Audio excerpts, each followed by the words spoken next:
Fire brigade की गाड़ी जाए वकूआ के नजदीक होने के बावजूद नहीं पहुंच सकी। एक मुनज्जम गिरोह दस्ताने पहनकर फास्फोरस और कटर पकड़कर दुकानों को आग लगाता रहा। इसी हवाले से मजीद बात करेंगे। इस वक्त हमारे साथ मौजूद हैं सिटी नाजिम कराची मुस्तफा कमाल। मुस्तफा कमाल साहब, बहुत शुक्रिया, आपने वक्त निकाला दुनिया न्यूज से बात करने के लिए।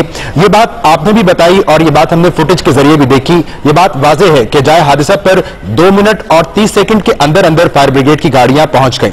सवाल यह है कि रुकावट क्या थी, आखिर किसने इन गाड़ियों को बोल्टन मार्केट तक वक्त पर पहुंचने से रोका?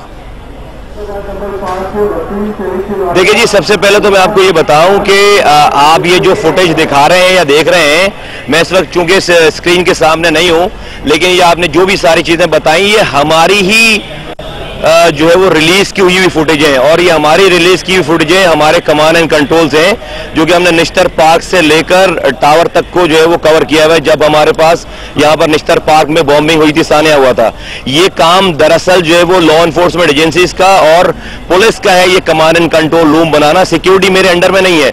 लॉ एनफोर्समेंट एजेंसीज, पुलिस जो है वो मुझे रिपोर्ट नहीं करती, वजीर दाखिला को और चीफ मिनिस्टर को रिपोर्ट करती है। लेकिन फिर भी हमने शहर के अमन की खातिर इन तमाम चीजों को बरूए कार लेकर आए और 9 और 10 मुहर्रम को सीसीपीओ कराची और एसएसपी लेवल के लोग हमारे कमांड एंड कंट्रोल रूम में राउंड दी क्लॉक बैठे हैं। हमारी रिक्वेस्ट पे, इसलिए कि ग्राउंड पे हम चीजों को इंप्लीमेंट नहीं कर सकते थे, लेकिन हमने टेक्नोलॉजी अपनी ये जुलूस के शुरका की सेफ्टी के लिए हमने पुलिस को इस्तेमाल करने के लिए दिया और हमारा command and control room CPLC के पास और सीसीपीओ कराची और एसएसपी जो है वो के अंडर में रहा और 2 दिन हम उनकी कमांड में थे। नाउ आप जो ये कह रहे हैं कि बोल्टन मार्केट से जो है वो यहाँ क्यों नहीं पहुंची इस जगह पे, तो आपको शायद वो वाली फुटेजेस आपके लोगों ने नहीं दिखाई कि जिसमें ये दिखाया गया है कि जब इन फायर ब्रिगेड वहां पर पहुंची है तो उसके साथ हो क्या रहा है। उस फायर ब्रिगेड के साथ उसको आग बुझाने नहीं दिया जा रहा है, उसके ऊपर कब्जा कर लिया गया है, उसके शीशे तोड़े जा रहे हैं और उसके ड्राइवरों को मारा पीटा जा रहा है। राइट, ये फुटेज शायद आपको जो नहीं मिली। और एक बात बता दूं आपको, ये बोल्टन मार्केट के पास जहां पर ये दुकानें जली हैं, बोल्टन मार्केट पे ही मेरे फायर स्टेशन का सेंटर है, सेंटर। और जिस सेंटर के साथ जो है वो बोल्टन मार्केट के बिल्कुल बराबर में खारदर थाने की दीवार से दीवार जुड़ी हुई है। इसके साथ बोल्टन मार्केट के फायर स्टेशन को आपको शायद ये भी फुटेज नहीं मिली है, मैं उसको जला दिया गया है। बोल्टन मार्केट के फायर स्टेशन में सबसे पहले आग लगाई गई और बराबर में पुलिस का थाना मौजूद है वहां पे, और पुलिस जो है वहां पर खड़ी हुई भी दिखा रहे हैं। इसीलिए मैं ये कह रहा हूं कि हमारे लोगों को, फायर ब्रिगेड को कहीं से जाना नहीं था। कहीं से अगर दूर से आते स्टेशनों से तो वो वहां तक पहुंच ही नहीं पाते थे, इसलिए कि वहां पर लाखों लोगों का मजमा था। हम तो हर साल अपनी फायर ब्रिगेड की टीम, अपनी रेस्क्यू सर्विस की टीम हम डिप्लॉयड करते हैं, उसी जुलूस के रास्ते में डिप्लॉयड करते हैं। जब ही पहले धमाके के 3 मिनट 32 सेकंड के बाद पहली फायर ब्रिगेड वहां पर पहुंचती है, इसी वजह से पहुंचती है कि वो वहां पर डिप्लॉयड थी। अगर उसे कहीं से दूर से आना होता तो वो नहीं पहुंचती वहां पर। नंबर 2, आपको शायद ये भी दिखाइए, बताइए कि जो सिटी गवर्नमेंट सिविक सेंटर, जो सिटी गवर्नमेंट का हेड ऑफिस है, सिटी गवर्नमेंट का जो हेड ऑफिस है, जो कि केएमसी बिल्डिंग कहलाती है, जो कि जहां पर काउंसिल है, वहां पर 17 फ्यूमिगेशन मशीन खड़ी हुई थी हमारी गाड़ियों के साथ, उसको जला दिया गया। केएमसी की बिल्डिंग को जो है वो आग लगा दी गई। केएमसी के मुस्तफा कमाल साहब, आपकी बात से भी तो इसी बात को तक़वियत मिल रही है कि यह सब एक मुनज़्ज़म कार्रवाई थी। आखिर क्यों फायर ब्रिगेड को नहीं पहुंचने दिया गया? यह बात हम जानते हैं कि लॉ एनफोर्सिंग एजेंसीज आपके तहत नहीं है, मातहत नहीं है, लेकिन आपको इस यकीनन इत्तलात होंगी, आपको बताया गया होगा कि आखिर जब ये सब कुछ हो रहा था, ये तमाम एजेंसीज लॉ एनफोर्सिंग थी कहां पर? क्यों इन लोगों को रोका नहीं गया? मैं आपको जो है वो बहुत ही मुअद्दबाना जो है वो रिकॉल करवाऊं। जनाब वजीर दाखिला जो सिंध है, उनकी जो स्टेटमेंट आई है कल, और उनका जो एक पॉलिसी स्टेटमेंट आई है, उसको मैं रिकॉल करा दूं कि उन्होंने खुद ये बयान दे दिया है कि 2 घंटे से 2.5 घंटे तक पुलिस और रेंजर्स को कार्रवाई नहीं करने दी गई। ये एक उनकी स्ट्रेटेजी का हिस्सा था। उनका ये ख्याल है कि अगर पुलिस कार्रवाई करती, रेंजर्स कार्रवाई करती, तो ये मजमा जो है वो और बिफर जाता और ये मजमा जो और ज्यादा नुकसानात होते। ये पुलिस की स्ट्रेटेजी रही।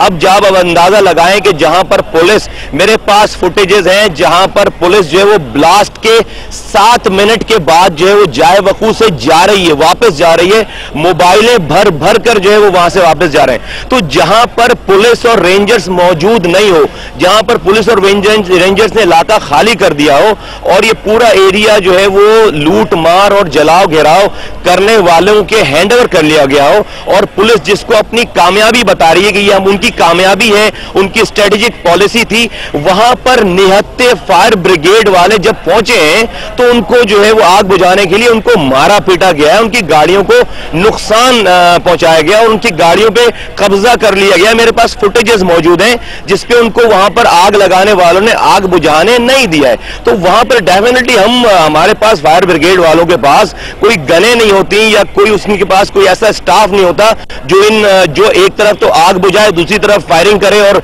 जो है वो लोगों को मुंतशिर करे। तो ये वजूहात है द मोमेंट, और हम वहीं खड़े रहे। मैं खुद भी वहां, आपको पता है डीसीओ कराची और की गाड़ी इसी स्पॉट पे जलाई गई है। डीसीओ कराची की लैंड क्रूजर इधर जल रही है। दैट मींस व्हाट कि हम वहां पर मौजूद थे तो हमारी गाड़ी जल रही है ना वहां पे। और केएमसी बिल्डिंग को, हमारी अपने हेड ऑफिस को आग लगी हुई है, तो हम तो अपने हेड ऑफिस को आग बुझाने के लिए तो जाते हैं। मुस्तफा कमाल साहब, इन सारी बातों को मद्देनजर रखते हुए जब यह कहा जाता है कि ये तमाम कार्रवाई एक मुनज्जम कार्रवाई मालूम होती है जिसका गालिबन मकसद यह था कि बोल्टन मार्केट को खाली कराया जाए, तो क्या यह गलत कहा जाता है? सर, आपके पास मुझे बड़ा वैसे अफसोस है इस बात का कि इस मुल्क में इतने सानियात होते हैं, कहीं पे कॉन्स्पिरेसी थ्योरी नहीं इस्तेमाल की जाती। ये कराची के लोग ही बहुत ही उल्लू के पट्टे हैं कि जिनकी मौत के बाद भी ये कॉन्स्पिरेसी थ्योरी इख्तियार की जाती है कि हम अपनी मार्केटों में अपने हाथ से आग लगाएंगे और उसको नहीं जलने देंगे इसलिए कि उसको खाली कराना थी। लानत है पाकिस्तान के तमाम उन रहनुमाओं पे, लानत भेजता हूं मैं तमाम उन पॉलिटिकल पार्टीज के ऊपर जो ये इल्जामात लगा रहे हैं, उनके लिए मैं से भी, और जो मीडिया वाले भी अगर ये इल्जामात लगा रहे हैं। अगर हमें खाली करानी होती तो हमारे पास और बहुत सारे तरीके थे। अपनी मार्केटों में अपनी हब को, बिजनेस हब को आग लगाएंगे, हम उसको नहीं बुझाएंगे। आपकी इत्तला के लिए अर्ज है कि मैंने जाकर उसी मार्केट में काम शुरू करवा दिया है। वहां पर वो मार्केटें बनना शुरू हो गई हैं, तो अगर उनको ढाना होता तो मैं उस मार्केटों में आग लगवाता। लानत भेजता हूं मैं पाकिस्तान की तमाम पॉलिटिकल पार्टीज के हेड्स के ऊपर, लानत भेजता हूं मैं तमाम एंकर्स के ऊपर, लानत भेजता हूं पाकिस्तान के तमाम उन लोगों के ऊपर जो हम ही मरे हैं, हम ही जले हैं और हमारे ऊपर ही कॉन्स्पिरेसी थ्योरी जो अपना रहे हैं। दुनिया, पाकिस्तान में रोजाना बम धमाके होते हैं, किसी भी जगह पे आज तक किसी ने ये कॉन्स्पिरेसी थ्योरी नहीं अपनाई कि जलाने वाला, मेरा शहर जला है, मेरे लोग मरे और हम पर ये इल्जाम लगा रहे हैं उल्लू के पट्टे। बहुत शुक्रिया। मुस्तफा कमाल, सिटी नाज़िम कराची, हमसे बात कर रहे थे और उन्होंने बार बार ये बात कही कि वो ऐसे तमाम सियासी कायदीन और ऐसी तमाम पॉलिटिकल पार्टीज के सरबराहों पर लानत भेजते हैं जो कराची में इस अफसोसनाक वाक़े के हो जाने के बाद भी कॉन्स्पिरेसी थ्योरी का सहारा लेते हैं। उनका कहना था कि अगर ये मार्केटों को आग लगाने वाले वहीं के लोग थे, मार्केटों को खाली कराने के हमारे पास और बहुत से तरीके मौजूद हैं। इसी फुटेज के हवाले से इस वक्त